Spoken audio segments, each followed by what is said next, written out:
بسم اللہ الرحمن الرحیم اللہ وبرکاتہ الحمدللہ نحمده ونستعینه ونستغفره ونعوذ باللہ من شرور انفسنا وسیئات اعمالنا من يهده الله فلا مضل له ومن يضلل فلا هادي له واشهد ان لا اله الا الله وحده لا شريك له واشهد ان محمدا عبده ورسوله اما بعد فان خير الحديث كتاب الله وخير الهدي هدي محمد صلى الله عليه وسلم وشر الامور محدثاتها وكل محدثة بدعة وكل بدعة ضلالة وكل ضلالة في النار.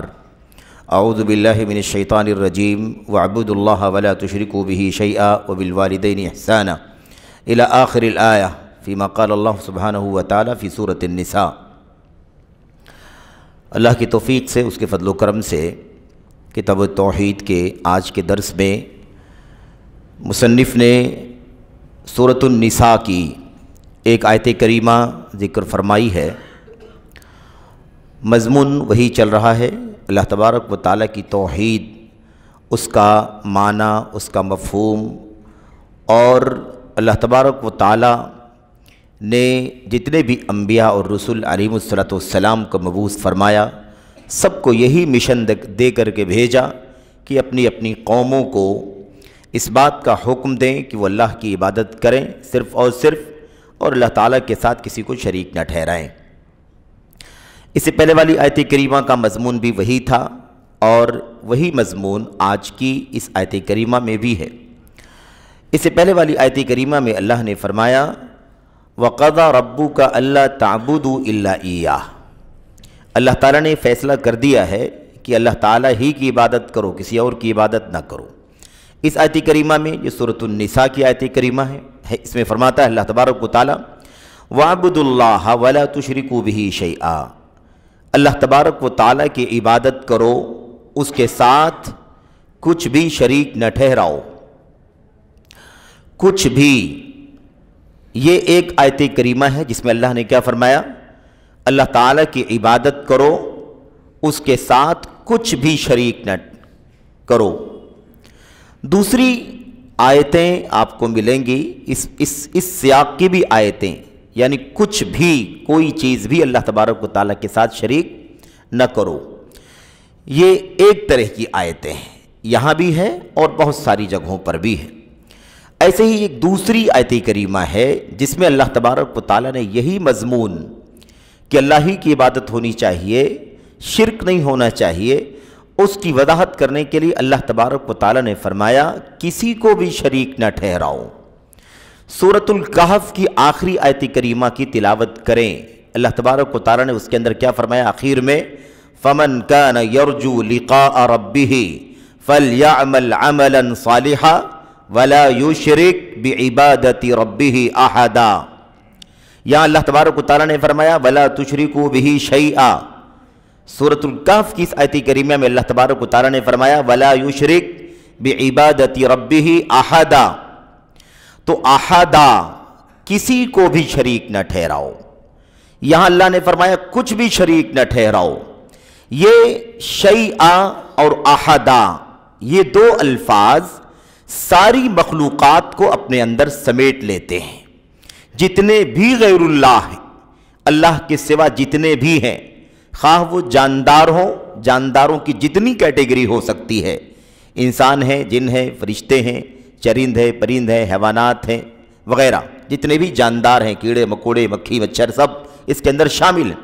ایسے ہی کچھ بھی اس کے اندر تمام بے جان چیزیں، غیر جس کو ذوی العقول کہا جاتا ہے، مثال کے طور پر دیوی دیوتا، مٹی کے، پتھر کے، سونے چاندی، تانبے پیتل وغیرہ کے، لکڑی وغیرہ کے بنائے گئے، یا ایسے مثال کے طور پر قبر ہے، شجر ہے، حجر ہے وغیرہ، سورج ہے، چاند ہے، ستارے ہیں، تمام کے تمام. تو یہ دو آیتیں اگر آپ ملا لیں، اکٹھا کر لیں، تو اللہ تبارک و تعالیٰ کی عبادت اس طرح سے خالص ہو جائے گی جس طرح اللہ تبارک و تعالیٰ اپنی عبادت کو خالص کرنا چاہتا ہے. اس کی عبادت میں کسی کو بھی شریک نہیں ٹھہرانا ہے، اور اس کی عبادت میں کچھ بھی نہیں شریک کرنا ہے، کسی کو بھی اور کسی چیز کو بھی شریک نہیں کرنا ہے. آپ جانتے ہیں کہ ہم اور آپ بھی جب گفتگو کرتے ہیں، بات چیت کرتے ہیں، تو ہمارے گفتگو کا انداز کیا ہوتا ہے؟ ہماری گفتگو کا انداز کیا ہوتا ہے؟ ہم جب کوئی کہتے ہیں تو اس کا مطلب ہوتا ہے کوئی جاندار ہوگا، اور ہم جب کہتے ہیں کسی چیز تو اس کا مطلب ہوتا ہے کوئی بے جان چیز ہے، کوئی ایسی چیز ہے جو جاندار نہیں ہے۔ اب ساری مخلوقات کو اللہ تبارک و تعالیٰ نے جو کچھ پیدا کیا ہے، ان تمام مخلوقات کو آپ دو ہی کیٹیگری میں تقسیم کر سکتے ہیں، جس کو اللہ تبارک و تعالیٰ کی اس آیت کریمہ میں شیئن کہہ دیا گیا، اور سورۃ الکہف کی آیت کریمہ کے اندر احدن کہہ دیا گیا۔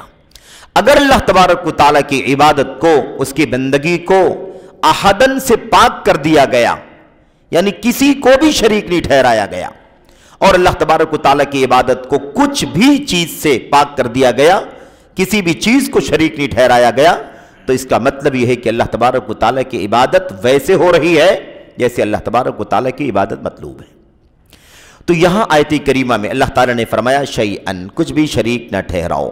یہاں پر بات سمجھنے کی یہ ہے کہ اللہ تبارک و تعالیٰ کی توحید پر جو گفتگو کی جاتی ہے، اس بارے میں بات ہوتی ہے، اس کتاب کی شرح ہو، کوئی بھی کتاب پڑھی جائے، یا عقیدے کے موضوع یا توحید کے موضوع کو قرآن کریم کی آیات کی تفسیر کے ضمن میں پڑھا جائے، اللہ کے نبی صلی اللہ علیہ وسلم کی احادیث کے ضمن میں توحید باری تعالیٰ کی شرح کی جائے، کہیں بھی پڑھا جائے، ایک بات آپ یاد رکھیں کہ ہم اس بات کو پڑھتے ہیں کہ قرآن کریم کی آیات، نبی کریم صلی اللہ علیہ وسلم کی احادیث کو پڑھنے سے، اس کو سامنے رکھ کر کے اس کا جائزہ لینے سے کتنی طرح کی آیتیں ہیں، کیسی کیسی باتیں، کیسا کیسا مضمون اللہ تبارک و تعالیٰ نے اپنی کلام کی آیتوں میں بیان فرمایا ہے، ان تمام چیزوں کا جائزہ لینے کے بعد یہ نکل کر کے آتا ہے کہ اللہ تبارک و تعالیٰ کو ایک ماننا ہے، اللہ تبارک و تعالیٰ کو اکیلا تسلیم کرنا ہے، الواحد الاحد، الواحد الاحد، اللہ تبارک و تعالیٰ ایک ہے، اکیلا ہے، وحدہ لا شریک لہ، وہ اکیلا ہے، اس کا کوئی شریک نہیں ہے۔ یہ جب ہم پڑھتے ہیں اور اس بات کو ثابت کرتے ہیں تو ہمارے سامنے جو آیتیں آتی ہیں، جو حدیثیں آتی ہیں، اس میں پتہ یہ چلتا ہے کہ تین طرح سے اللہ تبارک و تعالیٰ کو ایک ماننا ہے، تین طرح سے اللہ تبارک و تعالیٰ کو ایک ماننا ہے۔ ایک چیز جو ہے وہ ہے عبادت میں اللہ تبارک و تعالیٰ کو ایک ماننا، یعنی عبادت کی کوئی چھوٹی سی قسم ہو، بڑی قسم ہو، زبان سے کی جانے والی قسم ہو، ہاتھ پیر سے کی جانے والی قسم ہو، دل سے عقیدہ رکھنے والی کوئی چیز ہو، عقیدے کی یعنی عبادت کی جتنی بھی شکلیں ہو سکتی ہیں، ان تمام عبادات کو اللہ تبارک و تعالیٰ کے لیے خاص کر دینا، اس کے علاوہ کسی کو عبادت کا حقدار نہیں سمجھنا۔ اس کے اندر رکوع ہے، اس کے اندر سجدہ ہے، اس کے اندر قیام ہے، اس کے اندر طواف ہے، اس کے اندر دعا ہے، اس کے اندر نظر ہے، اس کے اندر خوف ہے، اس کے اندر خشیت ہے، اس کے اندر استغاثہ ہے، فریاد جس کو ہم کہتے ہیں، اس کے اندر استعانہ ہے، مدد طلب کرنا ہے، اس کے اندر رجا ہے، امید جس کو ہم کہتے ہیں، اس کے اندر استعاذہ ہے جس کو پناہ طلب کرنا کہتے ہیں، وغیرہ وغیرہ۔ یہ چند قسمیں ہیں۔ ان ساری عبادات اور ان کے علاوہ دیگر ساری کی ساری عبادات کا حقدار تنہا صرف اور صرف اللہ تبارک و تعالیٰ کو ماننا، یہ پہلی قسم ہے، یعنی عبادت میں اللہ تبارک و تعالیٰ کو اکیلا ماننا کہ عبادت کا حقدار اللہ کے سوا کوئی نہیں ہے۔ دوسری جو چیز ہے اللہ تبارک و تعالیٰ کے کاموں میں اللہ تعالیٰ کو اکیلا ماننا، یعنی جو افعال، جو کام اللہ تبارک و تعالیٰ اپنے کلام میں، اپنے نبی کی فرمان میں بتاتا ہے کہ اللہ تبارک و تعالیٰ کے یہ کام ہیں، پیدا کرنا، تدبیر کرنا، انتظام کرنا، ربوبیت، مثال کے طور پر بارش برسانا، روزی دینا، صحت دینا، مرض دینا، موت، زندگی وغیرہ، ساری کی سارے افعال جو اللہ تبارک و تعالیٰ کے ہیں، وہ سارے کے سارے افعال، سارے کے سارے کام اللہ تبارک و تعالیٰ ہی کے ہیں، ان میں اللہ تعالیٰ کے سوا کوئی اور شریک نہیں ہے۔ تیسری جو بات ہم پڑھتے ہیں، اس کی صرف سرسری آپ کے سامنے ذکر کر رہا ہوں، اس کی باتیں تفصیلات بعد میں آئیں گی۔ تیسری جو بات ہے وہ اللہ تبارک و تعالیٰ کو اس کے ناموں میں، اس کے صفات میں اکیلا ماننا۔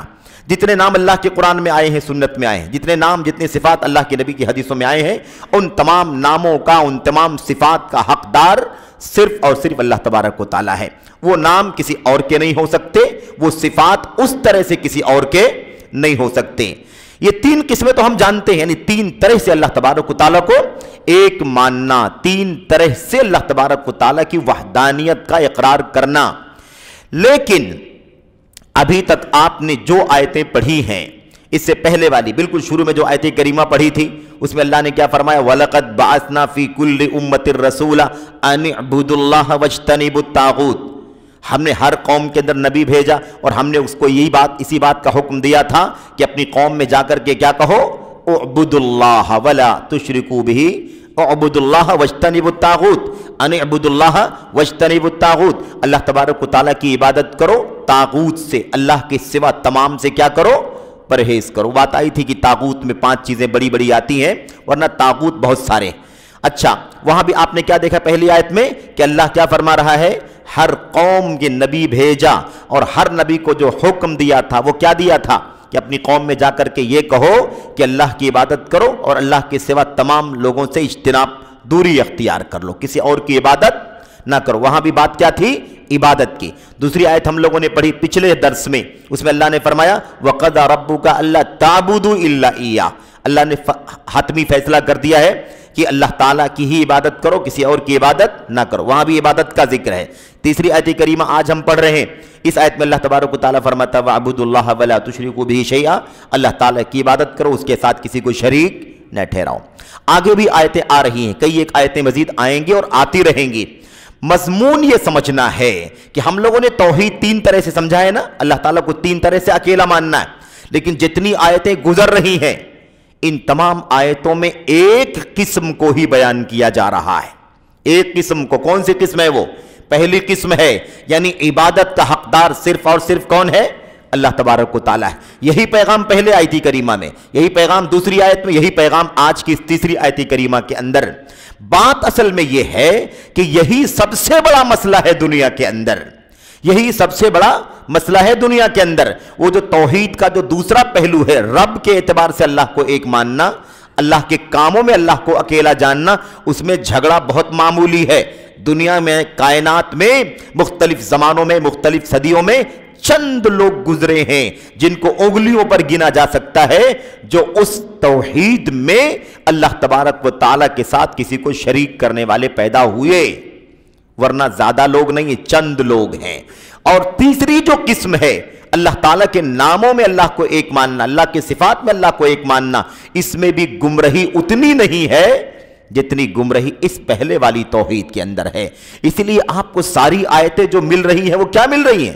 اللہ یہ فرما رہا ہے کہ اللہ کی عبادت کرو، شریک نہ ٹھہراؤ، اللہ کی عبادت کرو، شریک نہ ٹھہراؤ، اللہ کی عبادت کرو، شریک نہ ٹھہراؤ۔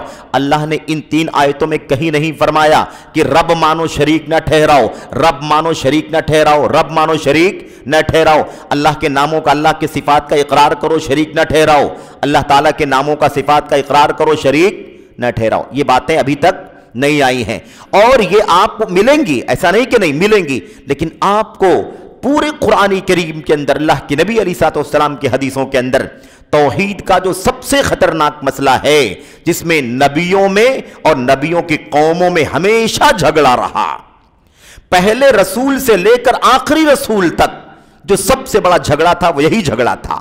عبادت کے مسئلے میں لوگ شرک کے شکار تھے۔ اللہ تبارک و تعالیٰ کو رب مانتے تھے، اللہ تعالیٰ کو مالک مانتے تھے، اللہ کو روزی دینے والا، اللہ کو بارش برسانے والا مانتے تھے، اللہ تبارک و تعالیٰ ہی صحت دے گا، بیماری دے گا، اللہ ہی موت دے گا، زندگی دے گا، اللہ ہی تعالیٰ دولت دے گا، فقیری محتاج سب کچھ مانتے تھے۔ لیکن عبادت کا ٹائم آتا تھا تو اللہ کے در کو چھوڑ کر کے لات، منات اور عزا کے سامنے سر جھکایا کرتے تھے۔ سب سے بڑا مسئلہ یہی ہے، اسی لیے آپ شرک، توحید اللہ تعالیٰ حکم دے رہا ہے اور اس کے بعد جو فرما رہا ہے شرک نہ کرو، شریک نہ ٹھہراؤ، تو اللہ توحید کا جو حکم دے رہا ہے، نہ تو اللہ تعالیٰ ربوبیت کا نام لے رہا ہے اور نہ تو اللہ تبارک و تعالیٰ اسماء و صفات کا نام لے رہا ہے، نام لے رہا ہے اور شرک کرنے سے منع کر رہا ہے، تو وہ پہلی توحید اللہ تبارک و تعالیٰ کی عبادت کے حق میں اللہ تبارک و تعالیٰ کو ایک ماننے کا مسئلہ بیان کر رہا ہے۔ اس بات کو اس لیے سمجھنا ضروری ہے کہ یہی سب سے بڑا مسئلہ ہے۔ آج بھی جو دنیا کے اندر شرک پایا جاتا ہے، ہم جن کو مسلمان اپنے بیچ میں دیکھتے ہیں اور ہم ان کو قبروں مزاروں کا طواف کرتے ہوئے بھی دیکھتے ہیں، مزاروں کا درشن کرتے ہوئے اور اس پر سر ٹیکتے ہوئے بھی دیکھتے ہیں، ان کی توحید کا بھی یہی حال ہے۔ وہ اللہ تعالیٰ کو جب آپ سے ملیں گے آپ کہیں گے بھائی آپ لوگ اللہ تبارک و تعالیٰ کا حق پامال کرتے ہیں، اللہ تعالیٰ کا حق مارتے ہیں، تو کہیں گے کہ بھئی کہاں اللہ کا حق مارتے ہیں، ہم تو مانتے ہیں، تسلیم کرتے ہیں کہ اللہ تبارک و تعالیٰ ہی خالق و مالک ہے، اسی نے زمین و آسمان کو پیدا کیا ہے، وہی روزی دیتا، وہی بارش برساتا، وہی صحت مرض دیتا، وہی موت و زندگی دیتا. ہم نے کب اللہ تبارک و تعالیٰ کے بارے میں یہ بات کہی ہے کہ اللہ تعالیٰ یہ سارے کام نہیں کرتا ہے، کوئی اور کرتا ہے؟ حالانکہ وہ اس میں بھی کمزور ہیں، اس میں بھی شرک موجود ہے.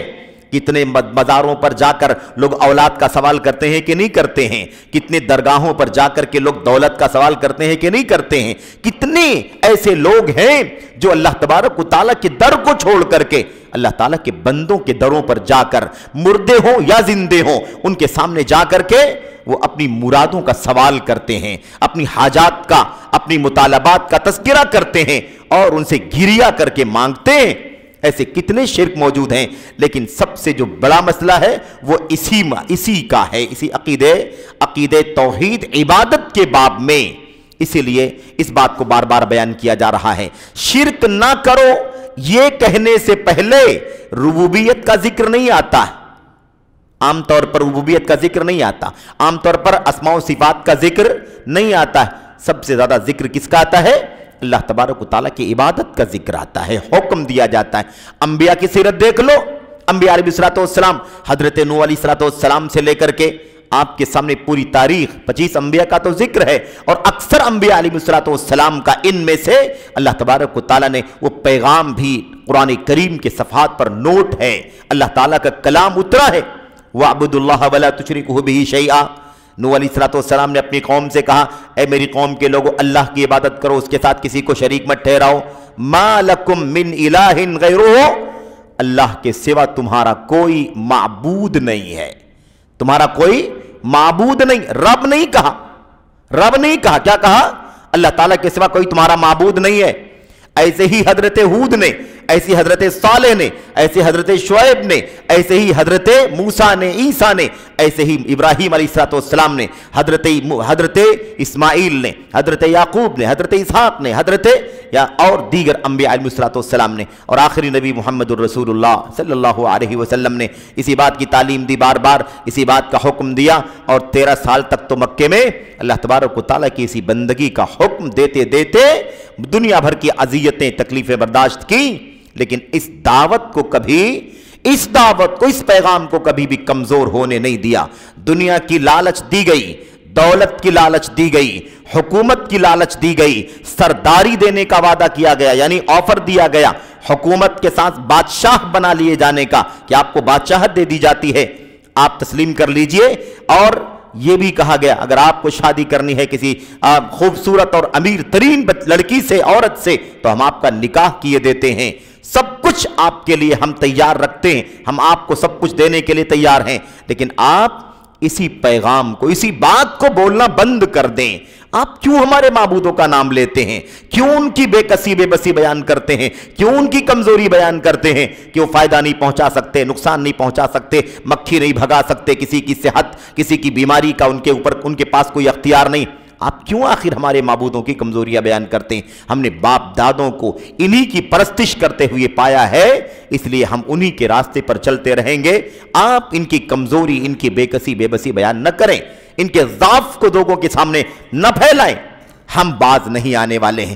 تو بہرحال اللہ کے نبی علیہ السلام نے، یاد رکھے، اس مشن کو پھیلانے کے لیے آپ نے دنیا کا کوئی بھی آفر ایسا نہیں ہے بڑا سے بڑا جو آپ کو دیا نہ گیا ہو، لیکن آپ نے سب کو ٹھکرا دیا. بلکہ ٹھکرانا تو دور کی بات ہے، آپ نے ان باتوں پر توجہ ہی نہیں دی. آپ نے یہ بھی گوارا نہیں کیا کہ جو پیشکش ہو رہی ہے اس پیشکش کے بارے میں کچھ 2 لفظ بات چیت کریں کہ آپ ایسا کریں گے تو آپ ایسا کریں گے تو ہم ایسا کریں گے، یہ فائدہ ہوگا. اللہ کے نبی نے یہ بھی گوارا نہیں کیا. کیوں؟ اس لیے کہ اس نعمت سے بڑھ کر کے، اس مشن سے بڑھ کر کے نبی کے سامنے کوئی مشن نہیں تھا. آپ کو حکومت لینی ہوتی. آج حالت یہ ہے کہ لوگوں نے توحید کا نام اور دین کا نام حکومت بنا رکھا ہے. کیا بنا رکھا ہے بھائی؟ توحید، دین قائم کرنے کے لیے اللہ تبارک و تعالیٰ کہتا ہے تو لوگ سمجھتے ہیں کہ دین قائم کرو یعنی دنیا قائم کرو، حکومت قائم کرو. اگر بتائیں آپ میرے بھائیوں کہ اگر اللہ کے نبی علیہ السلام کے سامنے یہ پیشکش ہو رہی تھی کہ آپ کو بادشاہ بنا لیا جاتا ہے، آپ کو سردار بنا لیا جاتا ہے، اگر یہی تھا دین قائم کرنے کا معنی کہ حکومت قائم ہو جائے، تو اتنی ساری قربانی دینے کی کیا ضرورت تھی؟ اتنی ساری عورتیں بیوہ ہو گئیں، اتنے سارے بچے موت کے گھاٹ اتر گئے، اتنے سارے باپوں کی موت ہو گئی، بچے یتیم ہو گئے، کیا ضرورت تھی نبی کریم صلی اللہ علیہ وسلم کو، جب آپ کو حکومت تو پہلے ہی مرحلے میں 2-3 سال کے بعد مکے والے دینے کو تیار تھے؟ اس لیے دھوکہ دینے والی چیز ہے کہ کوئی کہے کہ حکومت ہے۔ دین قائم کرنے کا مطلب توحید قائم کرنا، دین قائم کرنے کا مطلب توحید قائم کرنا، روئے زمین پر صرف اللہ تبارک و تعالیٰ کی عبادت ہوگی، اس کے سوا کسی اور کی عبادت نہیں ہوگی۔ یہ عقیدہ دنیا میں بپا کرنے کے لیے نبی کریم صلی اللہ علیہ وسلم مبعوث کیے گئے تھے۔ حکومت ہے، سیاست ہے، اقتدار ہے، یہ مقصد نہیں تھا نبی کریم صلی اللہ علیہ وسلم کا، اور کسی نبی کا مقصد نہیں ہوتا ہے۔ اللہ تبارک و تعالیٰ کی دھرتی پر جب صحیح معنوں میں توحید عام ہو جائے گی تو اللہ تبارک و تعالیٰ کے دین کا نظام یوں ہی قائم ہو جائے گا۔ سمجھ رہے؟ الذین ان مکناہم فی الارض اقاموا الصلاۃ وآتوا الزکاۃ وامروا بالمعروف ونہوا عن المنکر وللہ عاقبۃ الامور۔ اللہ تبارک و تعالیٰ نے بات بیان فرما دی ہے کہ جب توحید دنیا میں قائم ہوگی تو میرے بھائیوں کیا ہوگا؟ سارا اختیار ہاتھ میں آ جائے گا، نماز بھی قائم ہو جائے گی، زکوٰۃ کی ادائیگی بھی قائم ہوگی، امر بالمعروف بھی ہوگا، نہی عن المنکر بھی ہوگا، اور جب یہ ہوگا تو پھر انجام کامیابی کا اللہ تبارک و تعالیٰ فرماتا ہے کہ اللہ تبارک و تعالیٰ کے ہاتھ میں ہے، وہ متقیوں کو عطا فرما دے گا۔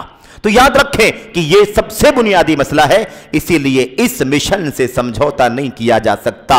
دنیا کی دولت، دنیا کا اقتدار، دنیا کی سیاست اور دنیا پیش کرنے کے بہت سارے طریقے ہو سکتے ہیں، لیکن اس مشن سے آگے کوئی مشن نہیں ہے، اس لیے اس نقطے کو سمجھنے کی ضرورت ہے۔ اچھا، آیت کریمہ کا معنی اللہ تبارک و تعالیٰ نے کیا فرمایا؟ وَعْبُدُوا اللَّهَ، اللہ تعالیٰ کی عبادت کرو۔ کوئی عبادت لے کر، کوئی عبادت چھوڑ کر کوئی استثناء نہیں کیا گیا۔ کوئی عبادت کیسی بھی ہو، چھوٹی ہو، بڑی ہو، زبان کی ہو، جسم کی ہو، مال کی ہو، ہے کہ نہیں؟ اور میرے بھائیوں، ظاہری ہو، باطنی ہو، ساری کی ساری عبادتیں اس لفظ کے اندر شامل ہیں۔ وَعْبُدُوا اللَّهَ، اللہ کی عبادت کرو۔ جتنی چیزیں عبادت کی قرآن میں، سنت کے اندر آئی ہوئی ہیں، وہ ساری کی ساری عبادتیں کس کے لیے ہوں؟ اللہ تبارک و تعالیٰ کے لیے ہوں، کوئی استثناء نہیں ہے۔ وَعْبُدُوا اللَّهَ، اللہ کی عبادت کرو، اس میں ساری عبادت شامل ہے۔ زبان کی عبادت، اعضاء اور جوارح کی عبادت، مال کی عبادت، ہر طرح کی عبادت، چھوٹی عبادت، بڑی عبادت، ساری کی ساری عبادتیں اس کے اندر شامل ہیں، اللہ تبارک و تعالیٰ کے لیے ہوں گی۔ اور ساتھ ساتھ میں جو وَلَا تُشْرِكُوا کہا گیا، اس میں کسی شرک کا بھی استثناء نہیں کیا گیا کہ یہ شرک نہ کرو، یہ شرک کرو، یہ شرک نہ کرو، یہ شرک کرو، کوئی استثناء نہیں ہے۔ شرک کا ایک ذرہ بھی اللہ تبارک و تعالیٰ کی عبادت کے ساتھ شامل کیا گیا تو اللہ تبارک و تعالیٰ کی عبادت منہ پر مار دی جائے گی۔ اللہ اس سے کہیں بے نیاز ہے کہ ملی جلی عبادت کی جائے، شراکت والی عبادت کی جائے۔ اللہ تبارک و تعالیٰ پاک ہے، پاک قبول کرتا ہے۔ اللہ تبارک و تعالیٰ کے لیے عبادت خالص ہونی چاہیے۔ اللہ عز و جل ایک ذرہ بھی اپنے حق عبادت میں شراکت برداشت کرنے والا نہیں ہے، اور یہ تو اتنا اہم مسئلہ ہے کہ اس میں کسی کی کوئی رعایت نہیں ہے، کوئی ادنا ہو یا بڑا سے بڑا ہو۔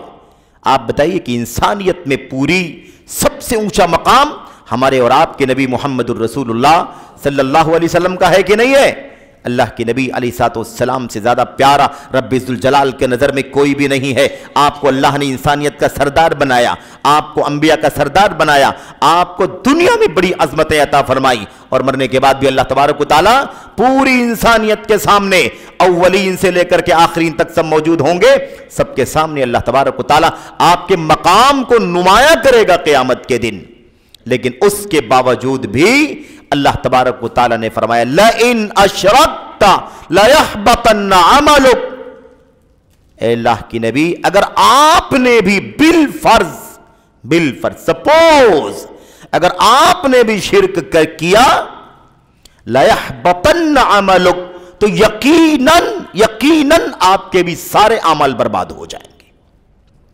وہ فرض ہو کہ نفل ہو، وہ تہجد ہو کہ میرے بھائیوں مستحبات ہوں، سب کچھ اللہ تبارک و تعالیٰ آپ کے کیا کرے گا؟ اکارت، یہ حق اللہ تبارک و تعالیٰ کا ہے۔ تو شیئن کہہ دیا، شیئن کچھ بھی، تو کچھ بھی شریک نہیں کرنا ہے اللہ تبارک و تعالیٰ کے ساتھ۔ اور احدن اور شیئن کو ہم نے بیان کر دیا آپ کے سامنے کہ کچھ بھی کوئی بھی اللہ تبارک و تعالیٰ کے ساتھ ساجی اور شریک نہیں بن سکتا ہے۔ یہاں پر ایک بات ہمیں اور سمجھنی ہے، وہ یہ ہے کہ اللہ تبارک و تعالیٰ کے کلام کی اس آیت کریمہ میں جو شیئن کہا، کچھ بھی شرک نہیں ہونا چاہیے۔ اچھا، اب ایک مسئلہ یہ آتا ہے کہ کبھی آدمی لا علمی میں کوئی چیز کر بیٹھے، ہے نا، کوئی چھوٹا سا معمولی سا شرک، یا اتنا باریک ہو کہ سمجھ میں نہ آئے کہ شرک ہو رہا ہے اور آدمی انجانے میں کر بیٹھے، تو اس کا بھی حل نبی کریم صلی اللہ علیہ وسلم نے بتلایا۔ یاد رکھو، ایسے کہیں بھی پورے دین کے اندر ہم کو آپ کو مجبور نہیں کیا گیا کہ ایسا کوئی فرمان اللہ تبارک و تعالیٰ کی طرف سے آ جائے جو ہمارے بس میں نہ ہو۔ ہمیں کہا گیا اللہ کی عبادت کرو، تو اللہ کی عبادت کرنے میں کوئی رکاوٹ نہیں آئے گی۔ اللہ تبارک و تعالیٰ کے ساتھ شریک نہ ٹھہراؤ کچھ بھی اور کسی کو بھی، تو یقیناً یہ ہماری ذمہ داری بنتی ہے کہ اللہ کے ساتھ کسی کو بھی شریک نہ ٹھہرائیں۔ اب رہی بات انجانے میں ہو جائے، بہت باریک چیز ہو جائے، ہماری سمجھ میں نہ آئے، تو اس کا حل، چونکہ وہ ایسی چیز ہے جو ہو سکتا ہے انسان کے بس میں نہ آئے، بہت باریک ہے، سمجھ میں نہیں آئے کہ شرک ہے یہ اور ہو گیا، تو اللہ کے نبی علیہ السلام نے جو ہمارے بس میں نہیں ہے اس کے مسئلے کو آسان کر دیا۔ جو ہمارے بس میں نہیں ہے اس کو آسان کر دیا۔ کیسے آسان کر دیا؟ اللہ کے نبی علیہ السلام کی وہ بڑی پیاری حدیث جسے امام بخاری نے الادب المفرد کے اندر نقل فرمایا ہے۔ امام بخاری کی صحیح بخاری جو ایک کتاب ہے، اس کی تو گارنٹی ہے کہ اس میں کوئی بھی آپ کو ضعیف اور غیر مستند چیز نہیں ملے گی۔ جو ہے وہ آنکھ بند کر کے آپ اس کو کیا کریں، آپ اس کو پڑھیں، سمجھیں اور اس کے مطابق عمل کریں، کیونکہ پوری امت کا اجماع ہو چکا ہے، کوئی مسئلہ اس کے اندر ہے نہیں۔ البتہ امام بخاری کی جو دوسری کتابیں ہیں، ان کتابوں کے اندر صحیح بھی ہو سکتی ہیں، ضعیف بھی ہو سکتی ہیں، کیونکہ انہوں نے ایسی کوئی شرط لگائی بھی نہیں اور ان تمام شرطوں کو انہوں نے برتا بھی نہیں جو شرطیں انہوں نے اپنی کتاب صحیح بخاری میں لگائی اور ان کو برتا، وہ دیگر کتابوں میں آپ نے ان کو نہیں برتا۔ تو الادب المفرد کی صحیح روایت کے اندر یہاں بولنے کی ضرورت ہے نا، یہاں بولنے کی ضرورت ہے کہ الادب المفرد کی یہ صحیح روایت ہے۔ صحیح بخاری بولنے کے بعد ضرورت نہیں کہ ہم بولیں کہ روایت صحیح ہے، اس لیے الادب المفرد کی اس روایت میں حضرت معقل ابن یسار رضی اللہ تعالیٰ عنہ بیان کرتے ہیں کہ میں ابو بکر صدیق رضی اللہ تعالیٰ عنہ کے ساتھ نبی کریم صلی اللہ علیہ وسلم کی خدمت میں پہنچا، یعنی میں بھی تھا اور ابو بکر صدیق بھی تھے، دونوں ہم لوگ پہنچے اللہ کے نبی کی خدمت میں، تو اللہ کے نبی علیہ السلام نے فرمایا یا ابا بکر، اے ابو بکر، لَشِرْكُ أَخْفَى مِن دَبِيبِ النَّمْلِ، ابو بکر ایک بات یاد رکھنا، شرک اس امت میں چیٹی کی چال سے بھی زیادہ باریک ہے، چیٹی کی چال سے زیادہ پوشیدہ ہے۔